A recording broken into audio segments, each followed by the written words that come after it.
Kini ang GMA Regional TV, One Mindanao. Aniya na mga dagkong balita karong adlaw sa One Mindanao.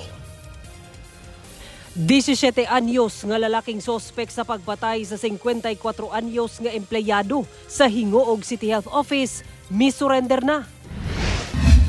Base sa ilang joint SALN, net worth nila Pangulong Bongbong Marcos ug First Lady Liza Marcos lapas 389 million pesos.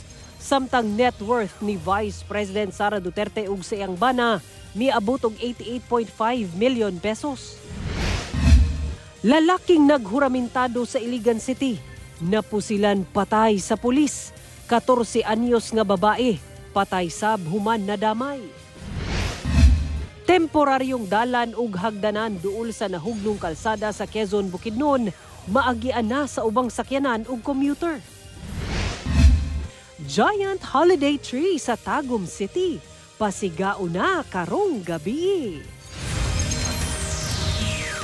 Kini ang GMA Regional TV, One Mindanao. Mayong hapon, Mindanao. Ako si Sara Hilomen Velasco. Mitahan na ang 17 anyos nga sospek sa pagpatay sa 54 anyos nga empleyado sa Hingoog City Health Office ngadto sa kapulisan sa Hingoog City. Sospek miangkon sa iyang nahimo nga krimen tungod matud pa na konsensya. Ani ang detalye? Misurrender na sa kapulisan sa Hingoog City ang sospek sa pagpatay sa 54 anyos nga lalaking empleyado sa Hingoog City Health Office niadtong November 14 sa Barangay Sulana sa Hasaan, Misamis Oriental. Sumala sa Hingoog PNP Miyerkules sa gabi. Miadto kanila ang 17 anyos nga lalaki ug miangkon siyang nahimong krimen.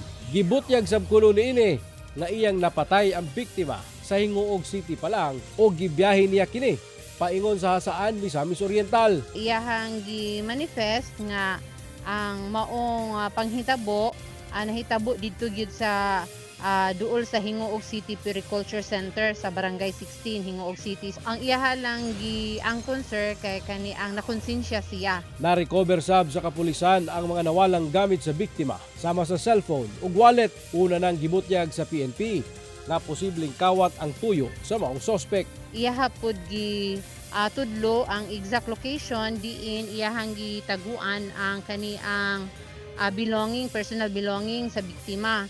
O diin pod ang katong iyahang sanina nga at that time pagkahitabo sa maong krimen nga mao iyahang gisuot.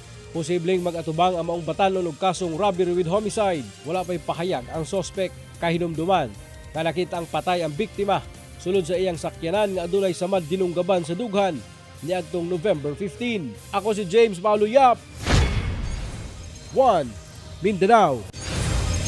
Parehong misaka ang net worth nila Pangulong Bongbong Marcos ug Vice President Sara Duterte base sa ilang Statement of Assets, Liabilities and Net Worth o SALN. Gisukit-sukit sa GMA Integrated News Research ang ilang mga SALN. Ano ang report ni Argil Relator?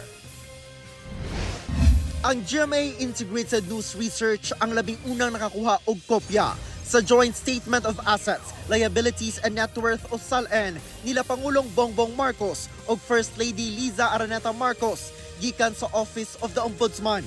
Sa tuig 2024, nagdeklara sila og 21 kabuok nga real estate properties. Lakip dinhi ang mga lote ug balay nga mobalor og lapas 142 million pesos. Nagdeklara sab sila og personal properties, lakip na cash, investments, alahas, sakyanan ug mga painting nga moabot og 247 million pesos. Lakip na dinha ang usa ka Mercedes-Benz Maybach nga anaa sa 10.5 million pesos ang kantidad. Ang koleksyon sa paintings sa mag-asawang Marcos moabot og 126 kabuok. Lakip ang gama sa mga gikonsiderang Filipino masters. Sama sa usa ka obra ni Fernando Amorsolo, 17 ka obra ni Ben Cabrera, pipila ka obra ni Arturo Luz ug uban pa. Gani dunapay usa ka obra sa pambansang bayani nga si Jose Rizal. Pinakamahal ang painting ni Jose Hoya nga anaa sa 19 million pesos ang kantidad. Walay utang nga gideklara ang mag-asawang Marcos. Busa ang ilang net worth anaa sa lapas 389 million pesos. Apan sa gisumiteng SALN ni PBBM, makita ang usa ka Annex D kung asa lahi ang nakalatid nga net worth nga anasa 1.375 billion pesos. Base kini sa appraisal report sa pribadong appraiser nga Cuervo Appraisers Inc. Makita dinhi nga mas taas ang mga nakalatid nga kantidad sa mga lote o personal property sa Pangulo o First Lady. Lakip na ang kantidad sa mga paintings nga ilang gideklara. Nakalatid sa deklarasyon sa Pangulo nga managlahi ang nakadeklara nga net worth tungod ang usa niini nakabase sa mga regulasyon sa Civil Service Commission, samtang ang usa nga mas dako nakabase sa appraisal sa Cuervo Appraisers nga kaniadto pa ginagamit sa Pangulo. Kung lantawon, nisaka ang net worth sa Pangulo gikan niadtong June 30, 2022 kung kanus siya milingkod sa pwesto isip presidente nga anaa sa lapas 329 million pesos base sa SALN nga nakabase sa regulasyon sa CSC ug anaa sa lapas 908 million pesos kung basehan ang appraisal report sa private appraisal firm. Sumala sa Malacañang, gitap ang appraisal firm aron i-assess ang properties ni PBBM. Mas maayo matud pa nga mahibal-an sa katawhan kung pila na ang appraised value o kantidad karon sa properties nga napalit kaniadto sa Pangulo. Nakuha sab sa GMA Integrated News Research ang SALN ni Vice President Sara Duterte gikan sa Ombudsman. Joint statement nila kini sa iyang bana nga si Attorney Manasa Scarpio. Sa tuig 2024, nagdeklara sila og real estate properties nga mobalor og 66.8 million pesos. Lagit na dinhi ang mga lote, balay, condominium unit, kadaghanan sa Davao City. Doon na sab sila gideklarang personal properties nga anaa sa lapas 31.6 million pesos ang kantidad. Ang suma total nga assets nga gideklara sa magtiayon anaa sa hapit 98.5 million pesos. Doon na sab sila gideklarang utang nga hapit 10 million pesos. Busa ang ilang declared net worth anaa sa 88.5 million pesos. Sa iyang paglingkod pagka Vice President niadtong June 2022, anaa sa 71 million pesos ang net worth ni VP Sara. Ako si Orgil Relator. 1 Mindanao. Atong sayro ng dugang pang mga balita sa Mindanao. Makauban nato si James Paulo Yap live sa Cagayan de Oro City. James? Salamat, Sarah. Patay ang usa ka lalaki sa Iligan City nga giingong hubog ug nag-wild human na pusilan sa responding pulis.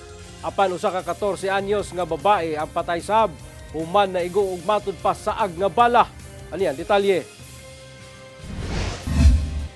Dead on the spot ang usa ka 55 anyos nga lalaking suspect. Human na pusilan sa responding pulis dihang nag-wild matud pa kini sa ilang balay sa Pinul-Iran, Abono sa Iligan City alas 10 Martes sa gabi. Sigon sa investigasyon sa Iligan City Police, lango matud pa sa ilimnong makahubog ang suspect ug nagdaladalag sundang.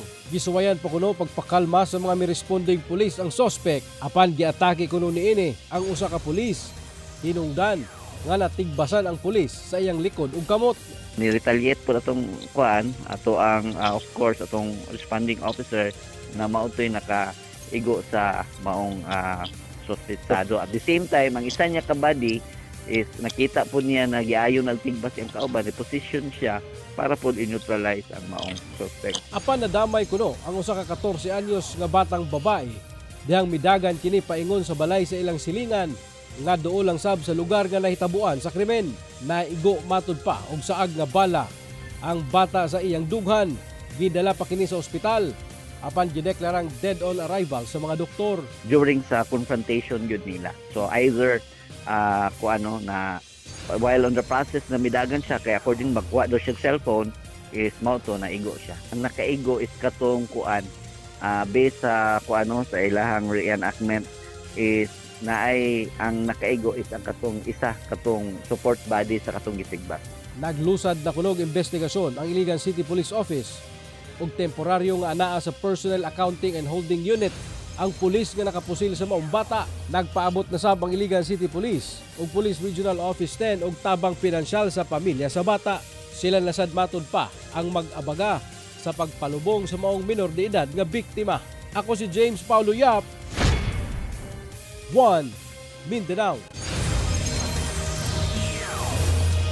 Napalgang patay ang usa ka rider nga mag-uuma nga adunay mga igo sa bala sa pusil sa lawas sa daplin sa dalan sa Tulunan, Cotabato. PNP, adunay persons of interest sa krimen. Naka-alerto si Efren Mamak. Wala na'y kinabuhi diyang napalgan sa mga residente kining usak ka lalaki nga nagbuyod og tapad sa iyang motorsiklo sa daplin sa dalan sa barangay La Esperanza sa Tulunan, Cotabato, Huwebes sa buntag.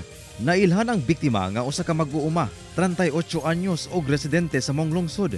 Sa pagsuta sa PNP, nasayrang nakaangkon kini og pipila ka mga igo sa bala sa pusil sa lawas nga hinungdan sa kamatayon niini. Sa investigasyon, una ang insidente. Nanangid pa ang biktima sa amahan niini nga duna kunoy lakwon. Apan wala na kini nakauli. Hangtod nga napalgan na lang kining patay sa mong dalan. Sa pagiginabi sa PNP sa mga residente nga nagpuyo duol sa crime scene, kadlawon kuno nga atong adlaw, duna kuno sila nadungog nga mga buto sa armas, apan wala nila kini tagda. Sinabi nung kapitbahay, yung bahay doon sa malapit sa area na pinarinig silang putok at nung nagkandak ng deeper investigation, may na-recover na mga empty shell. At nakita din sa katawan ng bangkay na meron itong tama ng bala. Upat ka basiyo sa kalibre 45 nga pusil ang na-recover sa crime scene. Ginasuta pa sa PNP ang motibo sa pagpamusil. Hinuon, doon na sila'y persons of interest sa krimen. Ginakuhaan pa og pahayag ang pamilya sa biktima. Kauban si Gary Balantay ug Bong Vicencio, Efren Mamak. 1 Mindanao. TV ang GMA Regional TV. 1 Mindanao. Masigao na ang giant holiday tree sa Tagum City karong gabi. Atong sayron ang detalye niini sa live report ni Jandy Esteban nga manukad sa Tagum City. Jandy. Sara matagtuig ginaatangan gyud ang pagpasiga sa pinakataas nga Christmas tree sa Pilipinas ug dinhi na makita sa Tagum City, Davao del Norte. Karong 6 p.m. ang lighting ceremony, kung 201 feet ang sukod last year, mas taas kini karon nga naa sa 231 feet. Ang tema karon tuiga, Carnival. Dunay makita nga mga carnival decorations sama sa hot air balloons, carousel ug uban pa. Ang star sa ibabaw, ang disenyo, Ferris wheel. Mas makita ang kanindot sa Christmas tree labi na kung pasigahon na ang libuang suga. Karong lighting ceremony sa programa ginaatangan sab no Sara ang mga performers sama sa mga acrobats o kini mga estudyante nga magmala anghel. So advance kaayo ang Christmas vibes din hit sa Tagum City, Davao del Norte. Balikan nimo Sara. Okay, advance Merry Christmas sa itong mga kapuso din ha sa Tagum City. Dagang salamat, Jandy Esteban. Ipaabot ang managlahing paglihok sa presyo sa mga produktong petrolyo sunod simana. Sumala sa Oil Industry Management Bureau sa Department of Energy, base sa 4-day trading, posibleng muubos og 50 centavos kada litro ang presyo sa gasolina. Apan posibleng muusbaw og 50 centavos matag litro ang presyo sa diesel ug piso og 35 centavos ang posibleng isaka sa presyo sa kerosene. Ang paglihok sa presyo sa lana tungod sa oversupply ug paghinay sa global economic indicators tungod sa geopolitical risk dala sa sanctions nga gipahamtang sa Russia, Iran ug Venezuela. Mamahimo pa kining mausab base sa resulta sa trading karong adlaw. Maagian na sa ubang sakyanan ug commuter ang temporaryong dalan ug hagdanan nga gimontar sa DPWH-10 sa nahugnong dalan sa Bukidnon, Davao o Buda Road nga sakop sa sitio Kipulot sa barangay Palakapaw sa Quezon, Bukidnon. Sa gipagulang impormasyon sa ahensya nga natapos na ang ilang temporaryo nga hagdanan para sa mga residente o mga commuter sa maong lugar. Gani ang ilang drone footage, kita na ang paggamit sa mga tao sa lugar sa maong hagdanan. Natapos na sab ang railings nga lakip sa hagdanan. Sumala sa DPWH-10, padayon ang ilang pagtuon, pagsukod, ug mga survey sa mga engineer sa DPWH. Lakip na ang pagpahigayon og pre-construction activities sa nahugnong dalan. Nakaandam na sab daw ang mga heavy equipment sa lugar ug nagpaabot na lang sa mga dugang plano nga ipatuman aron mapulihan na ang nahugnong kalsada. Misa ka og 4 pesos ang matag kilo sa bugas sa Bangkeron Public Market sa Davao City. Sa pagpanubay sa GMA Super Radyo Davao sa Bangkeron Public Market, nagmahal og 100 pesos ang matag media sako o 25 kilo nga sako sa lokal ug imported nga bugas. Rason nga apektado na sab ang presyo sa kinilo nga bugas. Sigon sa pipila ka rice retailers, ang kumprada nila sa media sako sa imported nga bugas ana karon sa 1,250 pesos gikan sa kaniadtong 1,150 pesos ug ang lokal nga bugas ana karon sa 50 pesos gikan 950 pesos gikan 850 pesos. Kung basehan ang kinilo, ana sa 48 hangtod 54 pesos ang presyo o ang kilo sa imported nga bugas. Samtang ang lokal, ana sa 39 hangtod 45 pesos ang kilo. Depende sa klase o kung asa gikan. Ang pagmahal sa bugas tungod matud pa sa nagpadayon nga rice importation ban ug ang paghuman sa harvest season sa lokal.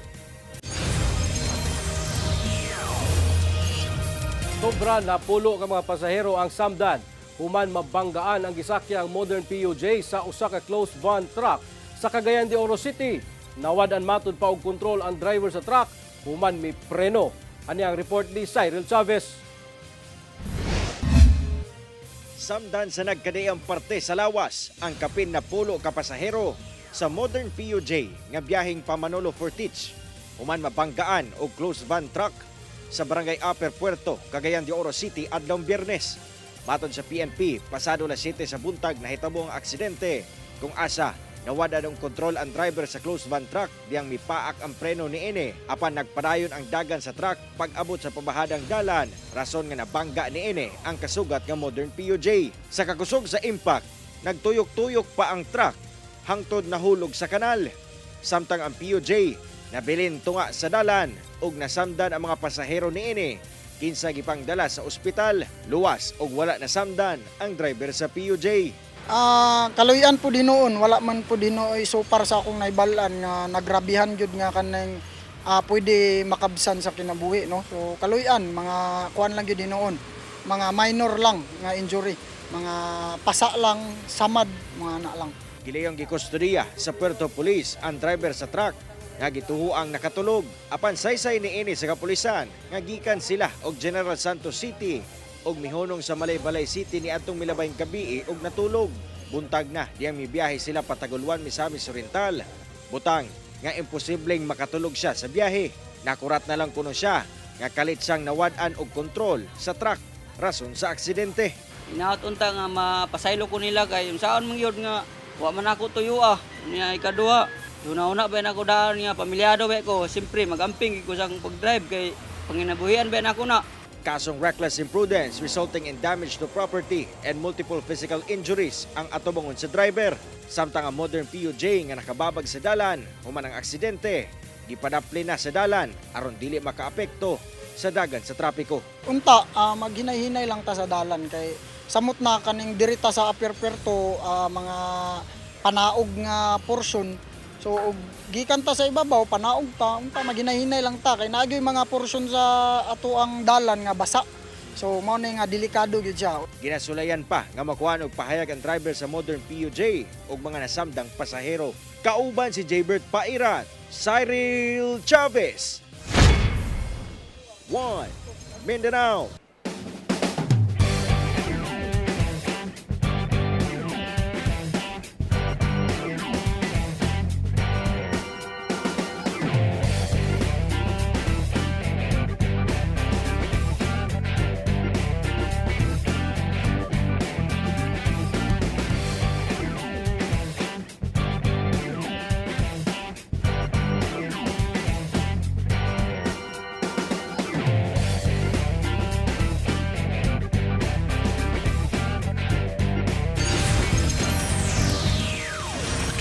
Ang GMA Regional TV, 1 Mindanao.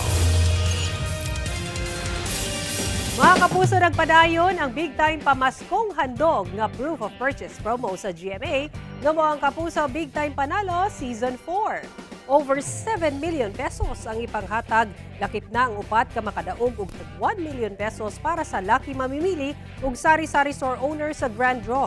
At ang iyang swerteng makadaog og pangkabuhayan package worth 50,000 pesos, gawas pa sa makadaog og 1,000 pesos daily ug 7,500 pesos weekly cash prizes.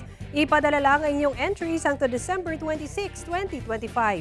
Ihulog kini sa GMA Regional TV and radio stations, piling drugstores and supermarkets nationwide.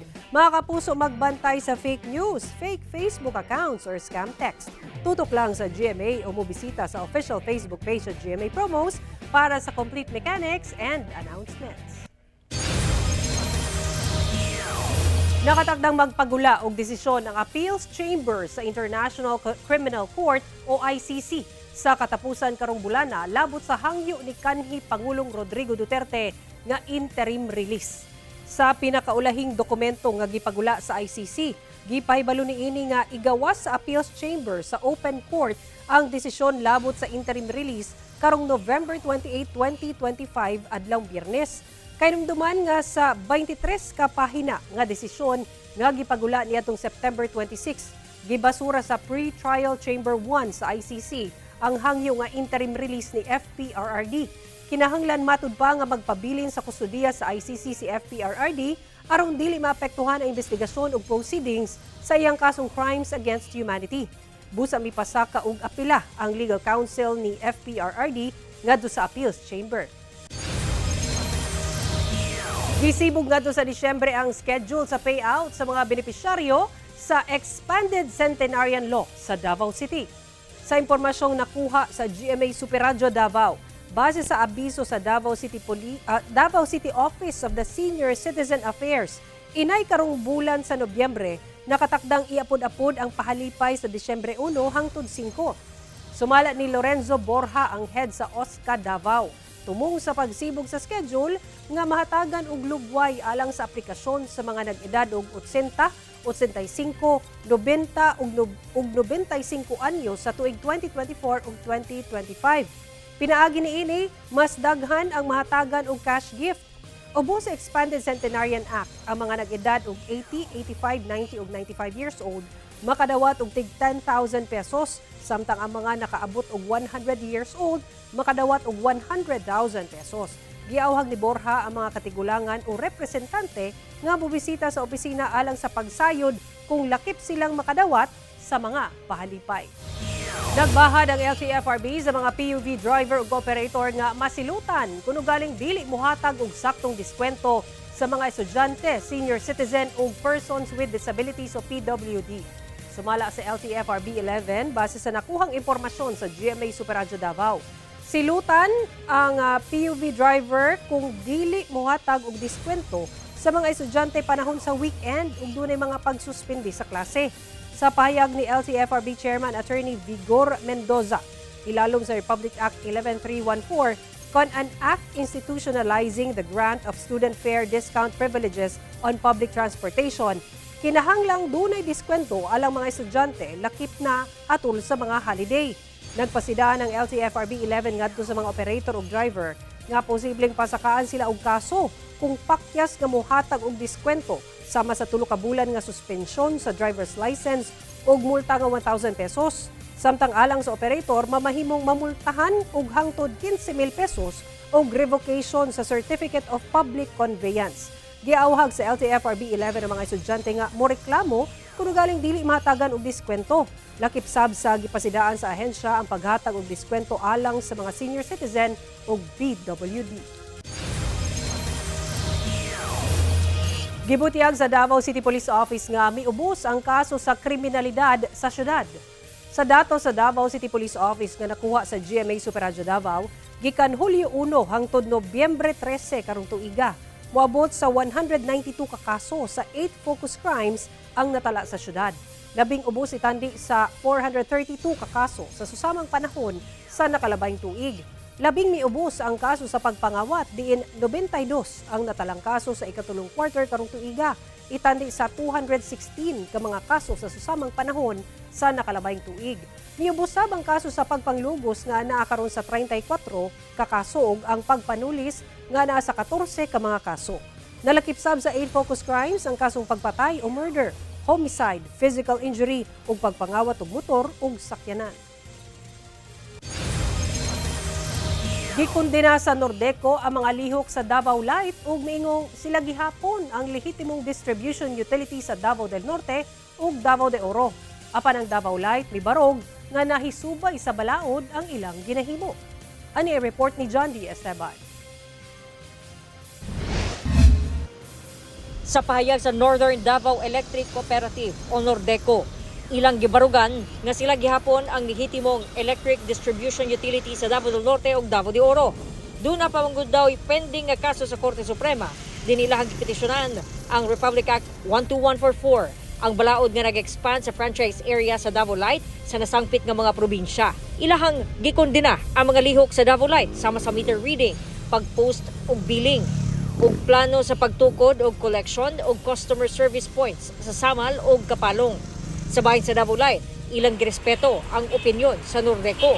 Apan, ang ilahang ginahimo na isubay matud pa sa balaod. Lakip na ang duha ka tuig na transition period.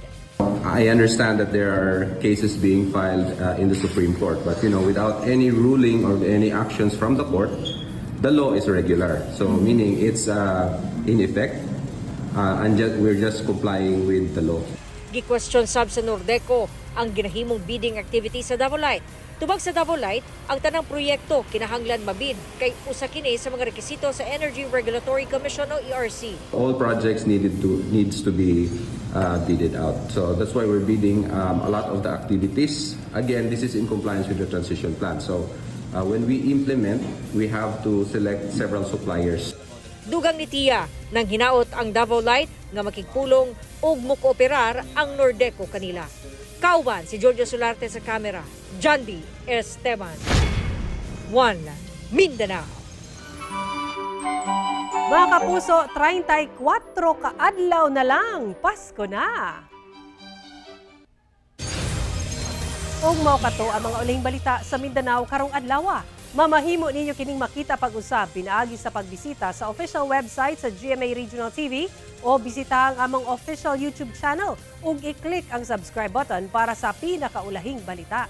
Daghang salamat sa atong mga kapuso sa Mindanao nga nagalantaw kanamo ug sa atong mga kapuso abroad.